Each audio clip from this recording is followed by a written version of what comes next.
Welcome to Knife Thoughts. This video is going to be on this knife, and as you can see, this is the Great Eastern Cutlery Titty number 78 Bullet End Barlow in Woodland Saw Cut Ridgelight. So this is a new release here for 2024. Great Eastern Cutlery has made the 78 pattern several times, but this is the first time that they're making it as a Barlow, which stick around. I'm going to talk about just the quality and stuff like that first, and then I'll talk about the Barlowness of this knife. But this is what they're calling the Bullet End Barlow. And so this is the knife. And first of all, to me, it's a good looking knife. I have seen some people kind of complaining that they've been using this Ridgelight material more frequently, which to me seems like a kind of like a paper micarta. It's obviously not that brand, but it seems like that. But they've been using this relatively frequently, and so I've seen some people complaining about that, but this is the first Ridgelight knife at all that I've had. And I think it's really nice. I like the look of it, you know, with the different colors from where it's hafted here, and then the saw cut, and then, you know, kind of where there's some polishing on the saw cut. I think it looks very traditional. It looks a lot like the old Queen Barlows to me. So I do really like this handle material, and it has the typical GEC quality. It feels like a very authentic traditional knife. It's not 100% perfect, but it's, you know, darn good. So you can see there's no gaps on the back spring. Really nice action. This is probably a solid 7, maybe even towards 8. Probably would even out at a 7 after an oiling, but very snappy. Half stops, you can see nice and flush at full open and full close, and same deal on the pen blade. So a pretty strong pull on this on both blades. Now, you know, if you watch my channel, it seems like if you know anything about me, it's that I don't like proud tips and blade wrap. And I would consider this tip here to be proud. I can catch my finger on it, catch the kind of meat of my finger. You might be able to see where it's catching there. So you can see that clip point tip does sit pretty high there, pretty close. And the problem, this is more of a design thing than a quality thing, is that with the pen in front, which a lot of people really prefer, a lot of even Barlow enthusiasts prefer a pen in front configuration, see it as more traditional. But the problem is when that pen is in front, if you drop this main blade, you're gonna have trouble getting at the nail nick. And I've seen vintage knives like that where, you know, I have trouble getting at the nail nick. Even now, you know, you have to really get in there. So if you drop this main blade at all, I do think you would start to run into trouble where you couldn't get at the nail nick. And really, I prefer single bladed knives in general, particularly jackknives, but especially Barlows, I do prefer single blades. And that's because I just don't use the pen blade that often. So, you know, I'd rather be able to access that main blade more easily. I'll bet this knife would be pinchable if not for that secondary, although it's not super pinchable. So, you know, that's one thing to be aware of. Proud tip, and you can't really drop that. Also, the pen blade is actually not proud. It sits pretty deep within the frame, but you couldn't drop it anymore or you'd start to run into the same problem. Now, there are some slight gaps between the covers and the bolsters, but not bad really. Pretty normal, I would say. Something that you see relatively often on GECs. Just very small gaps between the covers and bolsters. I don't know how well you'll be able to see it in video. But overall, a nicely made knife. The shield is fit well. There's no play, very solid feeling on both blades, and both are also pretty well centered there. So, you know, a nicely built knife, but it's called the Bullet End Barlow. And when I heard that they were doing a Barlow on the 78 frame, I was really excited. I think that the 78 frame, as a kind of a sleeve board frame, could make for a really cool Barlow. And then I saw this bolster and wasn't real sure that I would consider it to be a Barlow. At least maybe it's on its way to being a Barlow. And the reason for that is because while this bolster is extended as compared to the normal 78, so this is a 78, I believe, the American Jack. I don't know if there's other versions, but this was an SFA.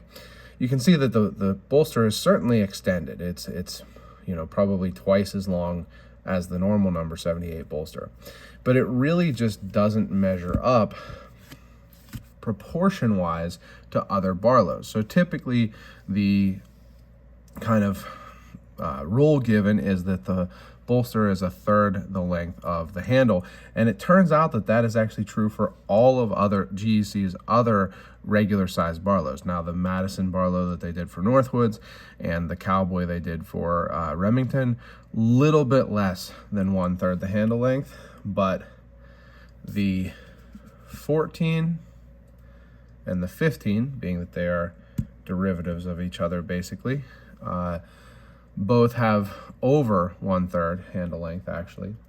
And then the 77 and the 86, both also over 1/3 the handle length on the bolster. And then the 25, same deal. And specifically, I wanted to show you the 25 because I want to give you a good look at this first here, and I think you can kind of see right away that it's just not quite as much of the handle. The bolster is not quite as extended as on the other Barlows. Now, am I saying that it's not a Barlow? No. It's a Barlow if they want it to be a Barlow. If Bill says it's a Barlow, it's a Barlow. That's what I've actually seen some people say in the Barlow Bearcat Club. And it's not a huge deal. It does have an extended bolster. It doesn't have the normal size bolster for a 78 or for a regular Jack in general, but it's a little short looking compared to all of GEC's other Barlow bolsters. It just doesn't have as much of the proportion of the handle as the others do. So I want to show you right side by side the 25, because I believe that it's actually the same bolster. So it might not be the exact same bolster now that I'm looking at them side by side, but it's really close. You can see that there's not a huge difference in the size of those two bolsters. So let me see if I can line them up with my kind of camera screen here, camera lines. And so there might be a very slight difference, but they are very, very similar in length, these two bolsters, and for very not similar in length overall handles. So, I think that's where it comes in. To my eye, it doesn't look like a full Barlow. Even my wife kind of said the same. It looks a little short. But again, it is definitely an extended bolster. So, maybe it's the exception that proves the rule in a way, something along those lines. Now, another thing that it has, it's more of a preference thing, along with I do prefer single-bladed Barlows, is that I don't prefer shields on Barlows. Now, being that there is more cover on this Barlow and less bolster, I think the shield actually looks good. I think it looks very traditional. It has a good aesthetic, and I do think that this titty shield fits in well here with this overall package.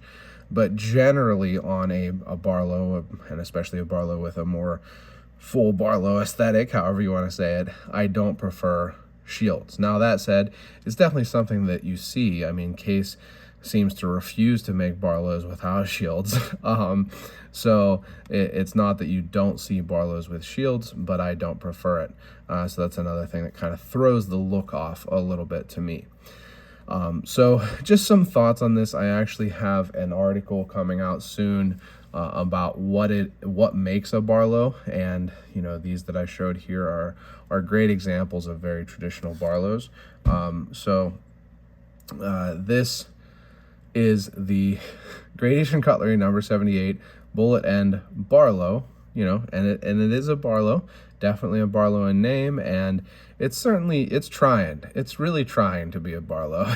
I don't know that it's quite made it all the way there, but it's not a regular jack. It's not completely normal. It's, you know, it's not the American jack, and it's working hard to be a Barlow. So we'll give it credit, and kind of let it fake it till it makes it in a way.